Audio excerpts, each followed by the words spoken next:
अनंतानंत सिद्धि परमेष्टि भगवान की प्रथम तीर्थंकर आदिनाथ भगवान की शांतिनाथ भगवान की महावीर भगवान की परम पूज्य आचार्य श्री कुंद देव स्वामी की परम पूज्य आचार्य श्री आदिसागर महावीर कीर्ति विमल सागर जी गुरु महाराज की परम पूज्य तपस्वी सम्राट आचार्य गुरुदेव सन्मति सागर जी गुरु महाराज की परम पूज्य परंपराचार्य सिंह सुवर्ण सौभाग्य सागर जी गुरु महाराज की अहिंसामय विश्व धर्म की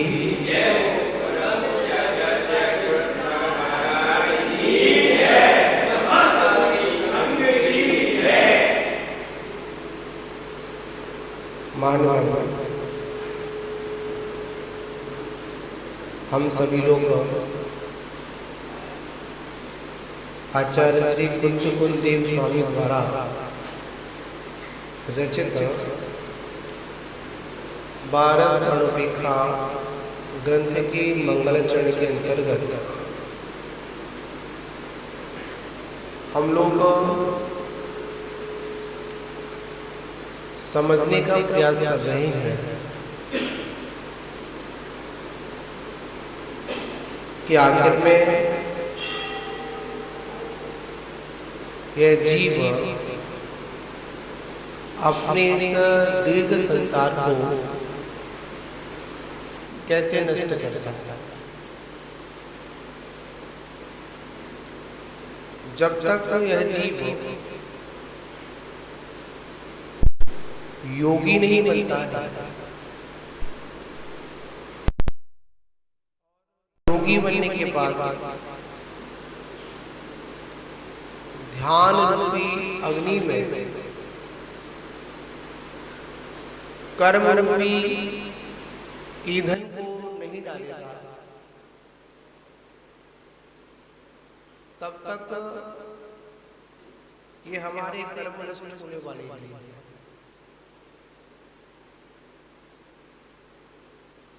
संसार में 2 तरह के जीव हैं, एक योगी और दूसरे भोगी। जो आत्मचिंतन में तल्लीन है, जिनका लक्ष्य सिर्फ अपनी आत्मा को शुद्ध करना है, वह जीव योगी कहलाता है। या जिनका लक्ष्य अपनी आत्मा को परमात्मा बनाना है, ऐसे जीव योगी कहलाता है। या उस मोक्ष के मार्ग पर चल देते हैं, ऐसे जीव योगी कहलाते हैं। और इससे जो विपरीत है वो सब कौन कहलाते हैं? भोगी। अब यहाँ पर स्वयं को निर्णय करना है, हम योग दिशा की ओर चल रहे हैं या भोग दिशा की ओर चल रहे हैं। आचार्य भगवत ने कहा कि अगर समस्त कर्मों को नष्ट करना है और इस दीर्घ संसार से हमको अगर मुक्ति की प्राप्ति करनी है, तो उसके लिए ध्यान ही उत्तम है। और ध्यान के अंतर्गत हम लोग चल रहे थे, तो कल चर्चा हम लोगों ने की थी ध्यान 2 प्रकार का, एक दुर्ध्यान और एक सुध्यान। दुर्ध्यान करने वाला भी जीव है और सुध्यान करने वाला भी जीव। जीव से मतलब हम स्वयं।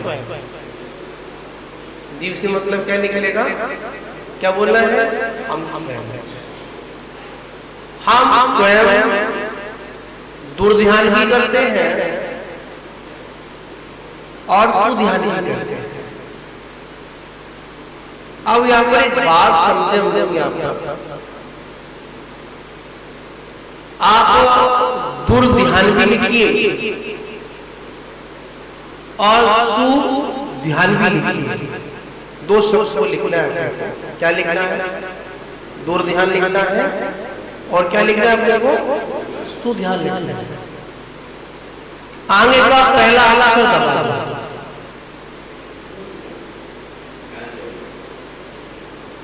क्या हो जाएगा? ध्यान कभी भी दुर्ध्यान नहीं होता और ध्यान कभी भी सुध्यान नहीं होता है। ध्यान का मतलब सिर्फ ध्यान। पर जो हमारा उपयोग है, जो हमारे चित्त की चंचलता है, वो उसको क्या कर देती है? दुर्ध्यान लगा देती, धूम लगा देती है और सू लगा देती है। बहुत ही अच्छा इसको समझाने के लिए आचार्य ने एक माध्यम बताया। जल है, जल होता है ना, पानी पीते हैं ना, पानी गए, जल गए, जो भी आप समझना चाहे। जल हमेशा निर्मल होता है और जल का कोई रूप भी नहीं होता। आप कोई पूछोगे जल सफेद होता है, नहीं, ऐसा नहीं। कोई कहेगा जल मटमैला होता है कि नहीं, कोई कहेगा जल काला होता है कि नहीं, कोई कहेगा जल सफेद होता है कि नहीं। जैसा उसको सहयोग मिलता है,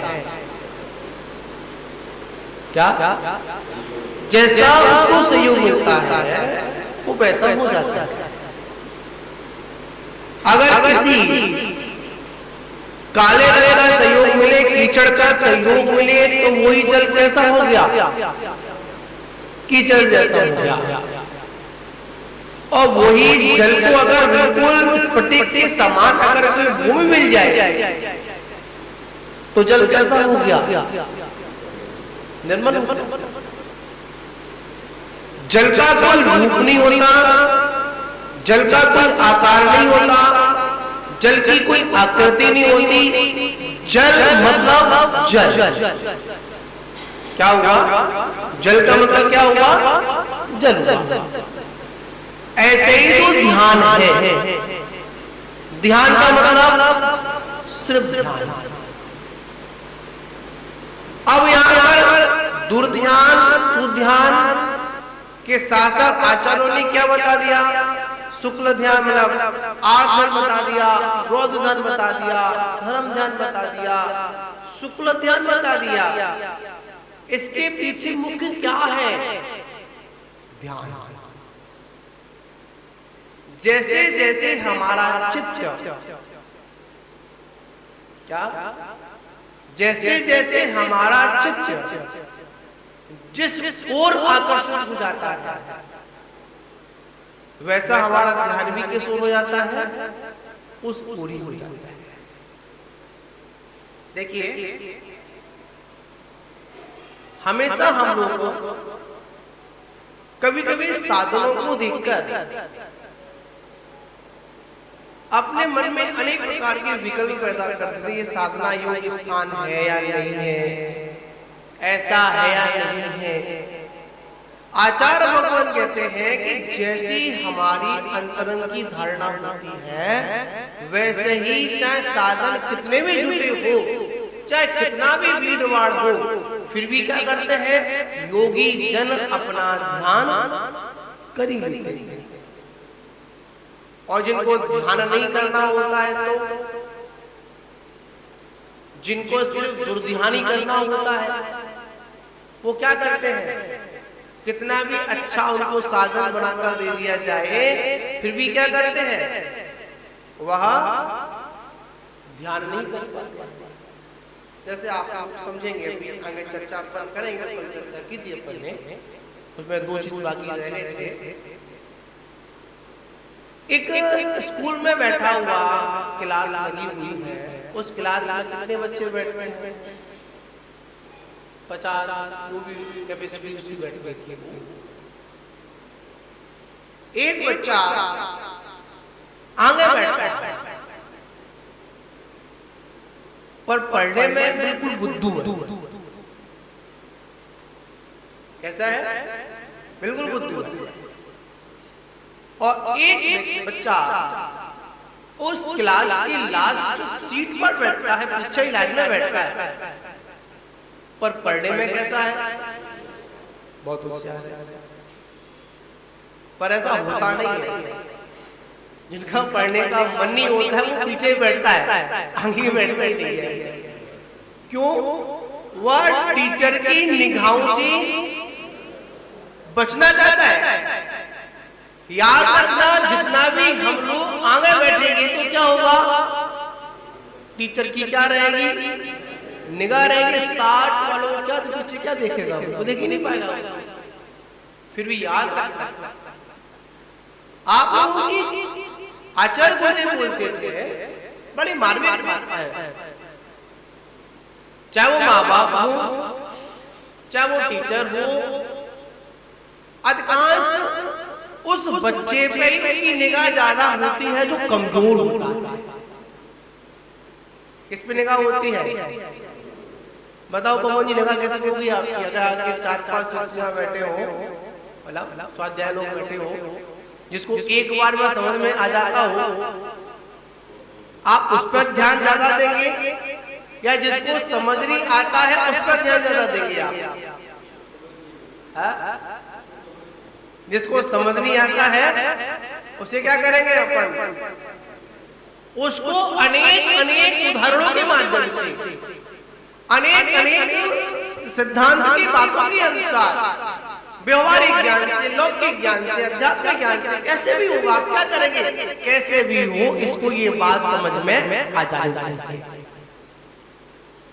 और जिसको एक बार में आ जाती है तो उसे ज्यादा दिमाग नहीं लगाते, तो कर ही लेगा। बोल भी देता है तो होशियार है, कोई बात नहीं, तो कर ही लेगा। पर जिसको कुछ ज्ञान नहीं है, जिसको कोई नॉलेज नहीं है, उस पर ज्यादा ध्यान देते हैं। महानुभाव को यहाँ विचार करने वाली बात है, सोचना है। ध्यान मतलब ध्यान है। उस ध्यान को दूषित करने वाला कौन है? हमारे स्वयं के निचले परिणाम। किसके परिणाम है? स्वयं के निचले परिणाम। उस निचले परिणाम को ही संभालना। इसी को आचार्य ने क्या कह दिया? सुध्यान कह दिया, उत्तम ध्यान कह दिया। संभलेगा कैसे?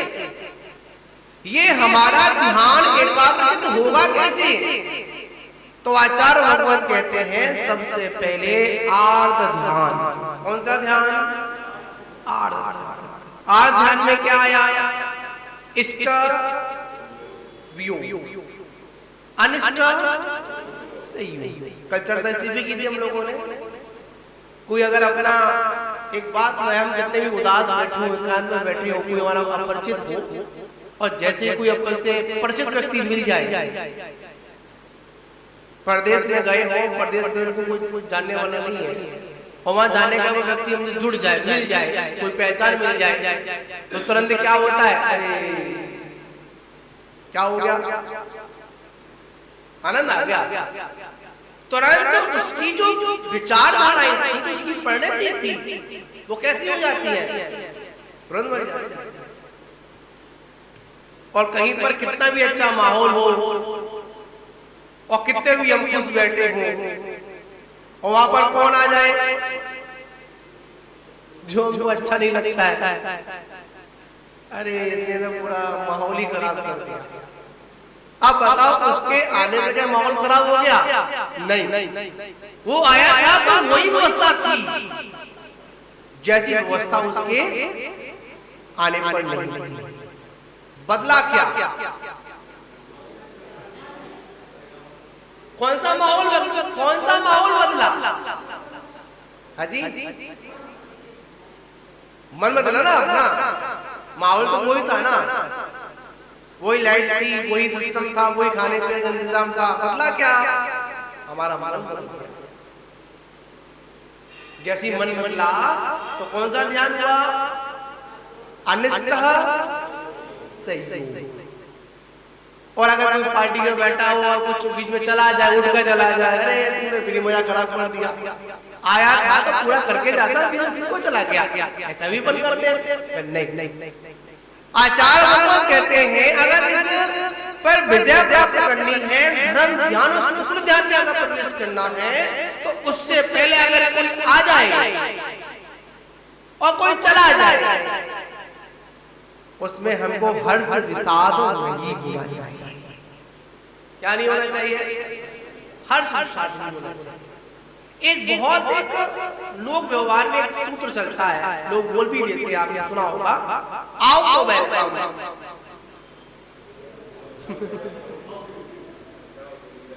क्यों प्रेम प्रेम सुना आप लोगों ने?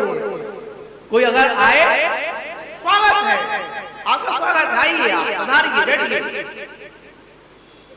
और कोई चला जाए तो जा, भीड़ कम। मतलब यहाँ पर ये है जो योगी जन होते हैं वो क्या करते हैं, वो और अलग करते हैं। अगर कोई आ जाता है ठीक है, कोई चला जाता है तो तब जाकर उत्तम श्रेणी का ध्यान हमारा इष्ट हो पाता है। सबसे पहले हम ध्यान की परंपरा में इष्ट वियोग अनुसय को समझें। ये होता कब है? जब हमारे अंतरंग में परिचय और पहचान बनाने की इच्छा अधिक पैदा होती है। बताओ, अधिक परिचय, अधिक पहचान लाभदायक है या फिर खतरे वाली है जी? खतरे वाली है ना, जिसको चार लोग जानते हो। मतलब जो भाषा में कहे, एक पंचायत करने वाला व्यक्ति हो, कुछ लोग होते हैं, नेता लोग होते हैं, जिनको हर के मतलब प्रोग्राम में या हर स्थान पर घर में क्या करें, टांग अड़ाने की, अपनी राह देने की जो आदत होती है, वो क्या करते हैं? आदत सिर्फ यही है उनकी कि कहीं पर हो अपनी क्या देना, राह देना, कोई बात नहीं। जब तक उसकी सुनता है तो अच्छा लगता है। और रात को सो रहा हो, क्या हो रहा हो? रात को सो रहा हो, थका हुआ हो, और रात को 12-1 बजे किसी का समस्या आ जाए, उसका फोन बज जाए, फिर देखो क्या बोला, अरे क्या कर दिया हम लोगों ने, नींद खराब कर दी। क्यों उसको नंबर दिया, क्यों दी पहचान बनाई? कभी कभी व्यक्ति जब थक जाता है ना, सुनता है तो क्या बोलता है, गुस्से में क्यों, अरे छोड़ो, क्या करना। याद रखना, अधिक पहचान और अधिक परिचय किसका कारण है? दुख का कारण है। ये भी क्या है? ये भी आर्तधानी है। अब यहाँ पर तीसरे नंबर का ध्यान आता है, पीड़ा चिंता। कौन सा ध्यान है? पीड़ा चिंता। अब पीड़ा चिंता में क्या आया, समझते हो? किसी को कोई पीड़ा हो जाए, मतलब वेदनी कर्म के वजह से या अशुभ कर्म के वजह से, और एक बात और अपने जीवन में आप बांध लेना, जो कुछ भी हमारे जीवन में सुख दुख घटित होता है, क्या घटित होता है? सुख या दुख घटित होता है या पीड़ा आती है, वो सारे हमारे निज कर्म के उदय से आते हैं। कैसे आते हैं? निज कर्म की वजह से आते हैं। कोई हमको सुखी नहीं कर सकता और कोई हमको दुखी नहीं कर सकता। आप लोग पढ़ते ना, होता स्वयं जगत परिणाम, मैं जग का करता। मतलब यहाँ पर बात समझनी है, अगर हमारे जीवन में किसी पीड़ा का उदय हुआ है, किसका उदय हुआ है? पीड़ा। पीड़ा तो अनेक प्रकार की हो सकती है। आचार्यों ने मुख्यतः से मानसिक पीड़ा, वाचनिक पीड़ा, कायिक पीड़ा, कितनी पीड़ा बता दी? दुख बताए, मानसिक दुख, वाचनिक दुख और कायिक दुख। याद रखना, सबसे अधिक अगर कोई पीड़ा अगर है तो कौन सी है? मानसिक। उस मानसिक पीड़ा के चक्कर में जीव सुखी और दुखी होता है। वे चिंता कर रहे हमारे पास तो कुछ नहीं है, अरे बुखार आ गया, अरे स्वास्थ्य बिगड़ गया, बड़ी पीड़ा है। किसी कर्म के वजह से कोई पीड़ा का उदय हो जाना, पीड़ा आ जाना, या कोई रोग, असाध्य रोग आदि हो जाना, बार बार क्या सोचना? अरे बहुत से लोग होते हैं अपने को हीन समझते हैं, अपने को कमजोर समझते हैं। क्या समझते हैं? अरे मैं तो कुछ कर ही नहीं पाता हूं, मेरे पास तो कुछ है ही नहीं, जब से बुखार आया है कुछ कर ही नहीं पाया, किसी से मिल नहीं पाया। और बहुत से लोग तो असाता वेदनी कर्म के वजह से क्या भावना बना लेते हैं? अरे यार जल्दी हो क्या मिल जाए, इस पर्याय से मुक्ति मिल जाए, मर जाओ, ऐसे ही भाव। जब कोई जीव ज्यादा परेशानी में आता है तो क्या सोचता है? छोड़ो। क्या छोड़ो? इस पर्याय को छोड़ो, इस शरीर को छोड़ दो। और बहुत से लोग तो ऐसा कार्य कर भी लेते हैं। पीड़ा चिंता आती है, जब पीड़ा का उदय होता है तो क्या करता है व्यक्ति? स्वेट भी कर लेता, मर भी जाता है। महानुभाव विचार करिए, मात्र मनुष्य पर्याय में और त्रिंच पर्याय में आयु के बीच में जीव जा सकता है। नरक पर्याय में तो कितना दुख है, कभी चिंतन किया आप लोगों ने? एक समय का भोजन नहीं मिलता है, हम बड़े पीड़ित हो जाते हैं। सबसे बड़ा अगर कोई रोग है तो कौन सा है? क्षुधा, जन्म मरण का। और एक क्षुधा रोग ऐसा रोग है, अनादि काल से तो मैंने भोजन किया, पर घंटे 2 घंटे के बाद सब कुछ खत्म। विचार करने की बात है, 3 लोगों को नाच जो खाए, आप लोग बड़ी नींद चढ़ा लगा, फिर भी क्या होता है? उधर की शांति नहीं हुई। सिंधु के समान जलों का मैंने जल भी लिया, फिर भी प्यास शांत नहीं हुई है। यहाँ तो एन प्रकार कैसे भी वो मिल जाता है, पर नरकों में तो वो भी खाने को नहीं मिलेगा।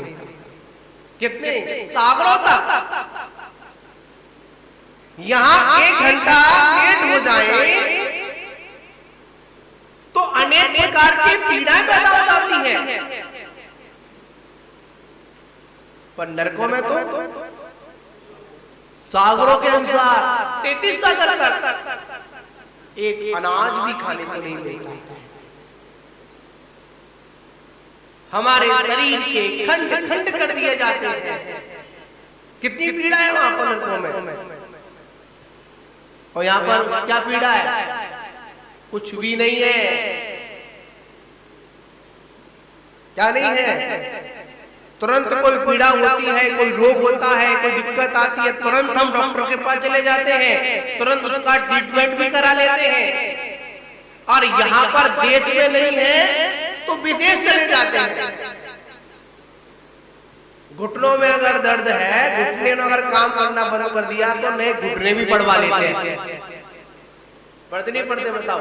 आजकल तो घुटनों को भी क्या होता है? बदलाव। मतलब पूरे के पूरे घुटने क्या कर देते हैं, बदल देते हैं। मात्र शरीर ही नहीं बदल पाता है, बस शरीर के सारे पार्ट को क्या कर देते हैं, बदल देते हैं। पीड़ा चिंता, पीड़ा के चक्कर में आचार्य भगवान कहते हैं अगर पीड़ा चिंता पर अगर विजय प्राप्त करनी है उसका मात्र एक ही उपाय है कि हम अपने कर्म सिद्धांत पर भरोसा रखें। किसे भरोसा होना चाहिए? कर्म सिद्धांत। किस कर्म का उदय है? वेदनी कर्म का उदय है, अचाता वेदनी कर्म का उदय है। इसके कारण क्या हो रही है? मुझे असहनीय वेदना हो रही है। चिंतन करें, विचार करें। पर पीड़ा चिंता तो करते हैं, पर पीड़ा में क्या नहीं करते? चिंतन नहीं करते। वास्तविक देखा जाए हमने जब कर्म कांड पढ़ा, कर्म कांडी था, शुरुआत की थी, बहुत सुंदर अच्छी बात लगी, संबल वाली बात।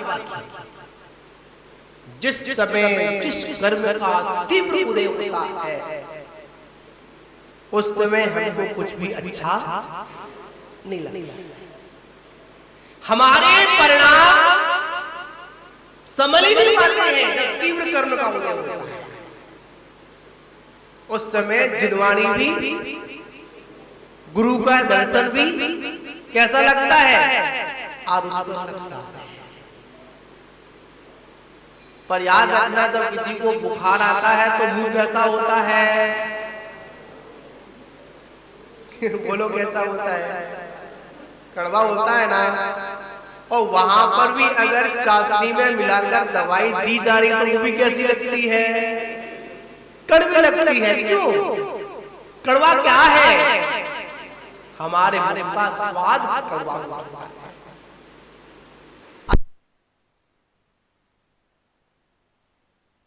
पढ़ने में कैसा है? बहुत होशियार है, पर ऐसा होता नहीं है। जिनका पढ़ने का मन नहीं होता है वो पीछे बैठता है, आगे बैठता ही नहीं है। क्यों? वह टीचर की निगाहों से बचना चाहता है। याद रखना जितना भी हम लोग आगे बैठेंगे तो क्या होगा? टीचर की क्या रहेगी? निगाह रहेगी। 60 वालों को क्या पीछे क्या देखेगा? वो देख ही नहीं पाएगा। फिर भी याद रखना आप लोगों की आचार्य गुरुदेव बोलते थे, बड़ी मार्मिक बात है। चाहे वो माँ बाप हो, चाहे वो टीचर हो, अधिकांश उस बच्चे पे की निगाह ज्यादा होती है जो कमजोर होता है। किस पे निगाह होती है?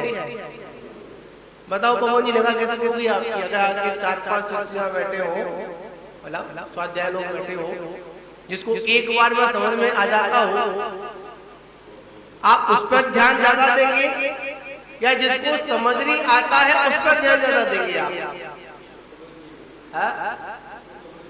जिसको समझ नहीं आता है उसे क्या करेंगे अपन?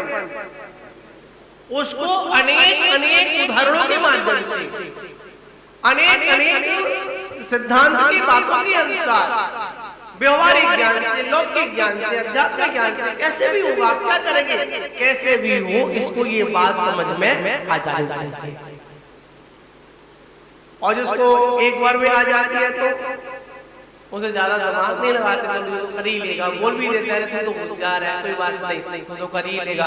पर जिसको कुछ ज्ञान नहीं है, जिसको कोई नॉलेज नहीं है, उस पर ज्यादा ध्यान देते हैं। महानुभावों यहाँ विचार करने वाली बात है, सोचना है। ध्यान मतलब ध्यान है। उस ध्यान को दूषित करने वाला कौन है? हमारे स्वयं के निचले परिणाम। किसके परिणाम है?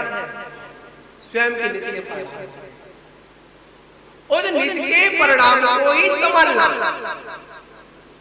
इसी को आचार्य ने क्या कह दिया? सुध्यान कह दिया, उत्तम ध्यान कह दिया। समझेगा कैसे? ये हमारा ध्यान एकाग्रचित होगा कैसे? तो आचार्य भगवान कहते हैं सबसे पहले आर्त ध्यान। कौन सा ध्यान? आर्त ध्यान। आर्त ध्यान में क्या आया? इसका व्यू, अनिष्ट संयोग।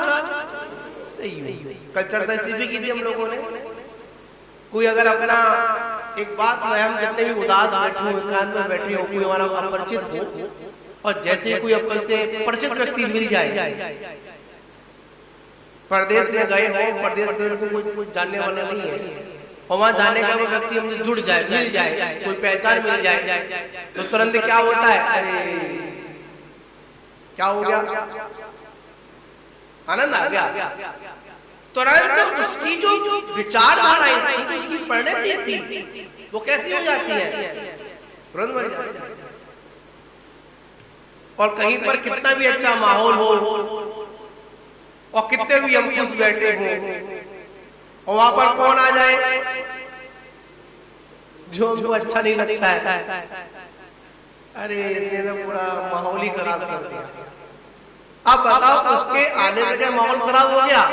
नहीं, वो आया था तो वही व्यवस्था थी जैसी व्यवस्था उसके आने पर नहीं। बदला क्या?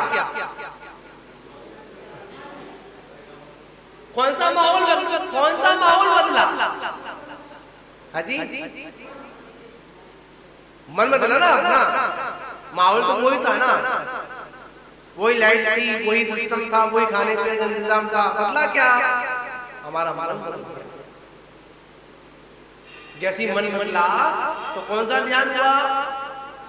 अनिष्ट सही। और अगर कोई पार्टी में बैठा हो और कुछ बीच में चला जाए, उठ कर चला जाए, अरे तुमने फिर मजा खराब कर दिया, आया था तो पूरा करके जाता, फिर को चला गया, ऐसा भी बंद करते हैं? नहीं। आचार्य भगवान कहते हैं अगर इस पर विजय प्राप्त करनी है, धर्म ध्यान और शुक्ल ध्यान का प्रवेश करना है, तो उससे पहले अगर कोई आ जाए और कोई चला जाए, उसमें हमको हर्ष विषाद नहीं होना चाहिए। क्या नहीं होना चाहिए? हर्ष विषाद नहीं होना चाहिए। एक लोक व्यवहार में एक सूत्र चलता है, लोग बोल भी देते हैं, आपने सुना होगा, आओ तो बैठता हूं।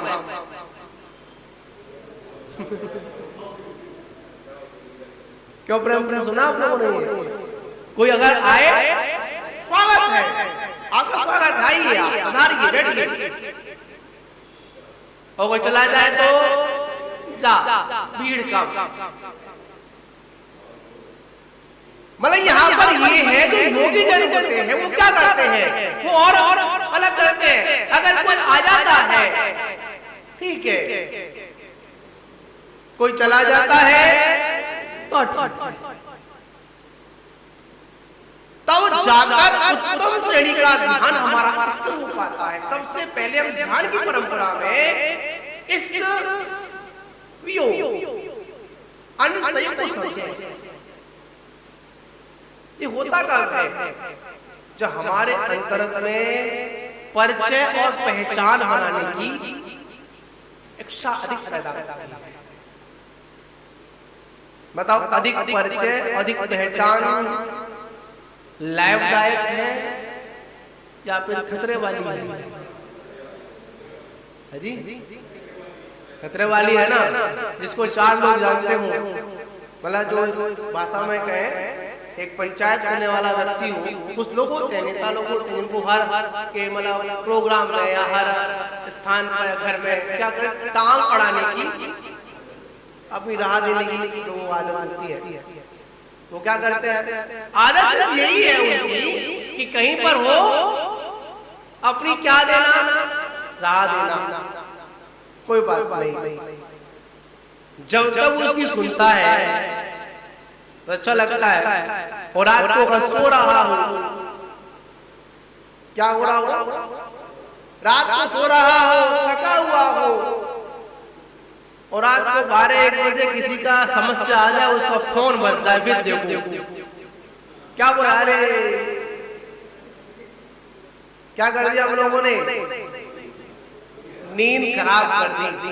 क्यों उसको नंबर दिया, क्यों दी पहचान बनाई? कभी कभी व्यक्ति जब थक जाता है ना, सुनता है तो क्या बोलता है, गुस्से में क्यों, अरे छोड़ो, क्या करना। याद रखना, अधिक पहचान और अधिक परिचय किसका कारण है? दुख का कारण है। ये भी क्या है? ये भी आर्तधानी है।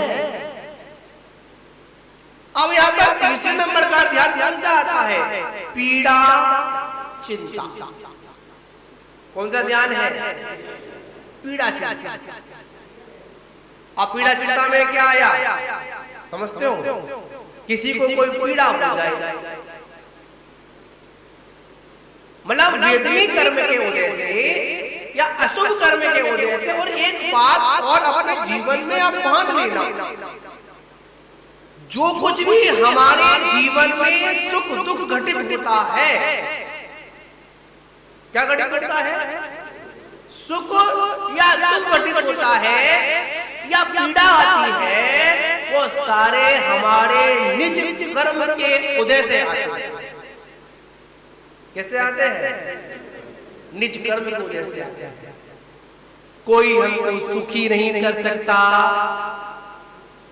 और कोई हमको दुखी नहीं कर सकता। आप लोग पढ़ते हो ना, होता स्वयं जगत परिणाम, मैं जग का करता। मतलब यहां पर बात समझनी है, अगर हमारे जीवन में किसी पीड़ा का उदय हुआ है, किसका उदय हुआ है? पीड़ा। पीड़ा तो अनेक प्रकार की हो सकती है। आचार्यों ने मुख्यतः से मानसिक पीड़ा, वाचनिक पीड़ा, कायिक पीड़ा, कितनी पीड़ा बता दी?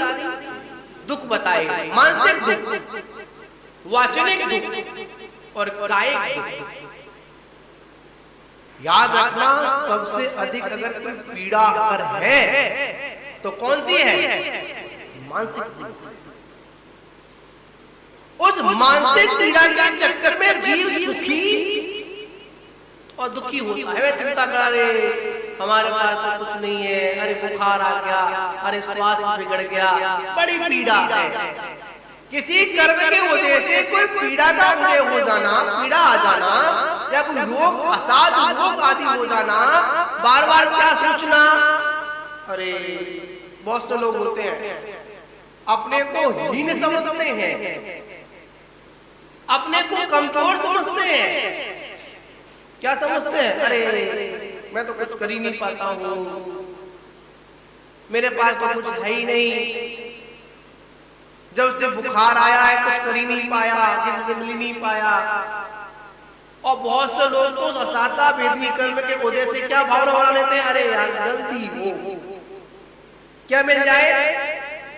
इस पर्याय से मुक्ति मिल जाए, मर जाओ, ऐसे ही भाव। जब कोई जीव ज्यादा परेशानी में आता है तो क्या सोचता है? छोड़ो। क्या छोड़ो? इस पर्याय को छोड़ो, इस शरीर को छोड़ दो। और बहुत से लोग तो ऐसा कार्य कर भी लेती है। पीड़ा चिंता आती है, जब पीड़ा का उदय होता है तो क्या करता है व्यक्ति? स्वेट भी कर देता है, मर भी जाता है। महानुभाव विचार करिए, मात्र मनुष्य पर्याय में और त्रिंच पर्याय में आयु के बीच में जीव जा सकता है। नरक पर्याय में तो कितना दुख है, कभी चिंतन किया आप लोगों ने? एक समय का भोजन नहीं मिलता है, हम बड़े पीड़ित हो जाते हैं। सबसे बड़ा अगर कोई रोग है तो कौन सा है? क्षुधा, जन्म मरण का। और ये क्षुधा रोग ऐसा रोग है, अनादिकाल से तो मैंने भोजन किया, पर घंटे 2 घंटे के बाद सब कुछ खत्म। विचार करने की बात है, 3 लोगों को नाद जो खाए,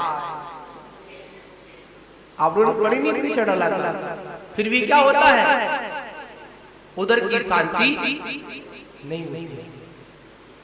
सिंधु के समान जलों का मैंने जल पी लिया, फिर भी प्यास शांत नहीं हुई है। यहाँ तो एन प्रकार कैसे भी वो मिल जाता है, पर नरकों में तो वो भी खाने को नहीं मिलता। कितने सागरों तक। यहाँ 1 घंटा लेट हो जाए तो अनेक प्रकार की पीड़ाएं पैदा हो जाती हैं, पर नरकों में तो सागरों के अनुसार 33 सागर तक एक अनाज भी खाने को नहीं मिलता। हमारे शरीर के खंड खंड कर दिए जाते हैं। कितनी पीड़ा है वहां पर नरकों में, और यहाँ पर क्या पीड़ा है? कुछ भी नहीं है। क्या नहीं है? तुरंत कोई पीड़ा होती है, कोई रोग होता है, कोई दिक्कत आती है, तुरंत हम डॉक्टर के पास चले जाते हैं, तुरंत उसका ट्रीटमेंट भी करा लेते हैं। और यहाँ पर देश में नहीं है तो विदेश चले जाते हैं। घुटनों में अगर दर्द है, घुटने ने अगर काम करना बंद कर दिया तो नए घुटने भी पड़वा लेते हैं। पढ़ते नहीं पढ़ते बताओ? आजकल तो घुटनों को भी क्या होता है, बदलाव, मतलब पूरे के पूरे घुटने क्या कर देते हैं, बदल देते हैं। मात्र शरीर ही नहीं बदल पाता है, बस शरीर के सारे पार्ट को क्या कर देते हैं, बदल देते हैं। पीड़ा चिंता, पीड़ा के चक्कर में आचार्य भगवान कहते हैं अगर पीड़ा चिंता पर अगर विजय प्राप्त करनी है, उसका मात्र एक ही उपाय है कि हम अपने कर्म सिद्धांत पर भरोसा रखें। किसे भरोसा होना चाहिए? कर्म सिद्धांत। किस कर्म का उदय है? वेदनी कर्म का उदय है, असाता वेदनी कर्म का उदय है। इसके कारण क्या हो रही है? मुझे असहनीय वेदना हो रही है। चिंतन करें, विचार करें। पर पीड़ा चिंता तो करते हैं, पर पीड़ा में क्या नहीं करते? चिंतन नहीं के वास्तविक देखा जाए। हमने जब कर्म कांड पढ़ा, कर्म कांडी था, शुरुआत की थी, बहुत सुंदर अच्छी बात लगी, संबल वाली बात। जिस समय जिस कर्म का तीव्र उदय होता है, उस समय हमको कुछ भी अच्छा नहीं लगता। हमारे परिणाम संभल ही नहीं पाते हैं जब तीव्र कर्म का उदय होता है। उस समय जिनवाणी भी, गुरु का दर्शन भी कैसा लगता है? आरुचिकर लगता है। पर याद रखना, जब किसी को बुखार आता है तो मुंह कैसा होता है? बोलो कैसा होता है? कड़वा होता है ना। और वहां पर भी अगर चाशनी में मिलाकर दवाई दी जा रही तो वो भी कैसी लगती है? कड़वी लगती है। क्यों? कड़वा क्या है? हमारे मुंह का स्वाद कड़वा होता है।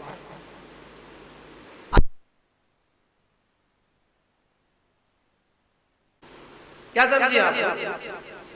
पीड़ा की चिंता करने से पीड़ा का हरण नहीं होगा।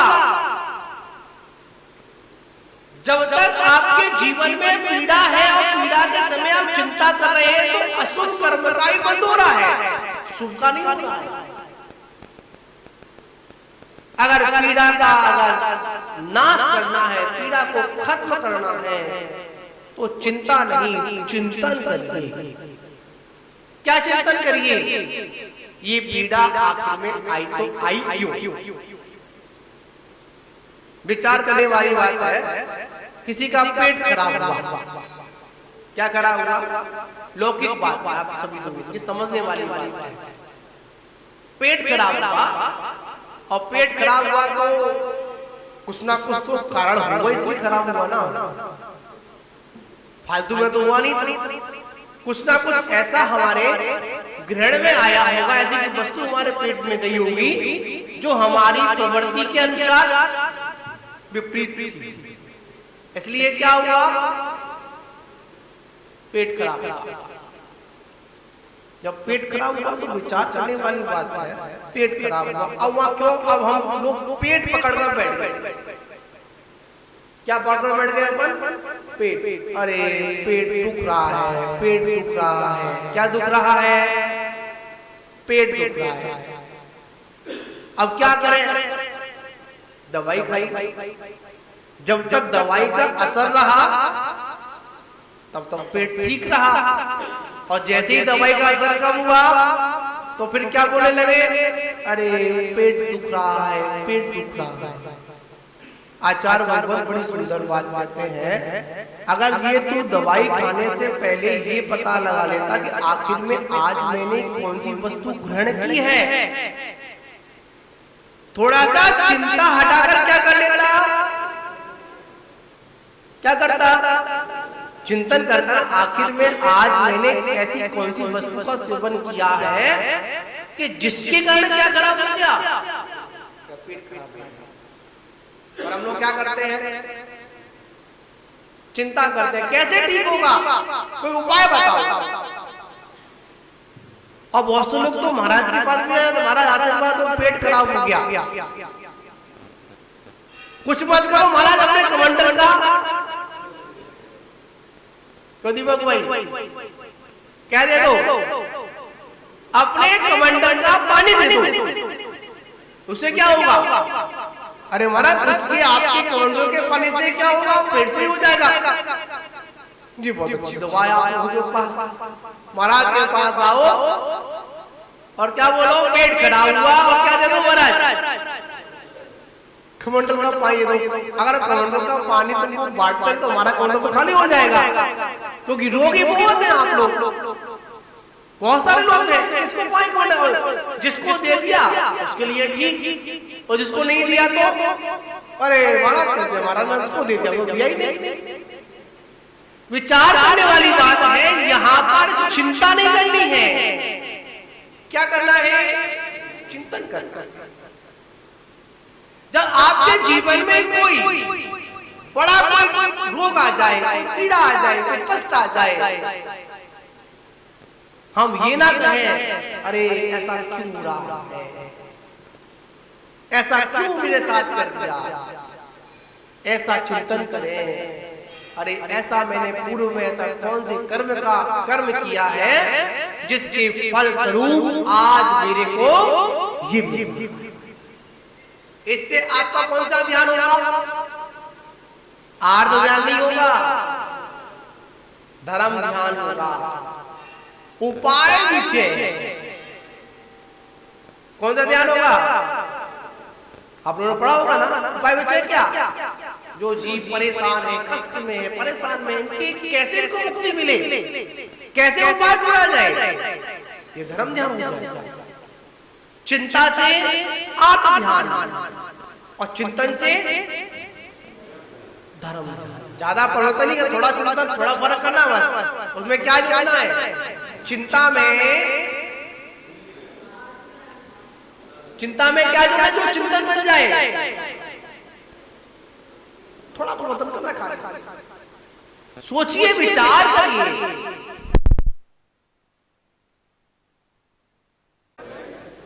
लाइट क्यों गई थी? अंतरकरण कौन देता? आपका लावा अंतरकरण का उदय था, और हमारा दाना अंतरकरण का उदय, दोनों का कर्म का उदय है। अगर हम जाते तो वो कर्म हम पे क्या हो जाता? और हावी हो जाता। पर हमने क्या किया? आपने भी सुना, हमने भी बोला, तो वो क्या हुआ? वो कर्म क्षय को प्राप्त हुआ, कर्म बंधी को प्राप्त नहीं। यहाँ पर यही चिंतन करना है। क्या चिंतन करना है? आखिर में ऐसा मेरे साथ में जो सामने वाला कर रहा है ना, क्यों कर रहा है? गलती इसकी नहीं है, गलती कहीं ना कहीं मेरी। विचार करिए। सबसे एक अच्छा एक अपने जनागम में एक प्रचलन में एक कथा आती है, और सभी अष्टांगिका पर्वों में उस विधान को करते भी हैं, कौन सा विधान था? सिद्ध चक्र महामंडल विधान। और ये पूर्व का है, ऐसा नहीं है कि ये मैना सुंदरी से प्रारंभ हुआ हो, ऐसा नहीं, ये अनादि काल से है और अनंत काल तक सिद्धों की आराधना रहेगी। अगर सबसे बड़ा अगर कोई विधान अगर है तो वो कौन सा है? सिद्ध चक्र महामंडल विधान। विधानों में श्रोमणी का कोई विधान कौन सा है? सिद्ध चक्र महामंडल विधान। इससे जुड़ी हुई एक घटना है मैना सुंदरी और श्रीपाल। क्या हुआ? कितनी पीड़ा थी उनको, और वो कौन थे?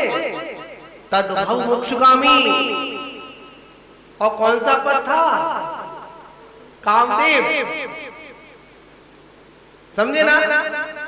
क्या हो गया था उनको? कुष्ठ रोग हो गया था, और कुष्ठ रोग हुआ, और कुष्ठ रोग के साथ साथ ऐसी पुत्री का विवाह एक पिता ने कर दिया। किसको विवाह दिया? एक कोढ़ी को विवाह दिया। कोई आज विवाह करेगा क्या पुत्री का कोढ़ी के साथ? कोई करेगा? कोई पता कोई ऐसा है? कोई निष्ठुर पता कोई ऐसा है कोई आज कि अपनी बेटी का विवाह किससे कर दे? किसी कोढ़ी से कर दे?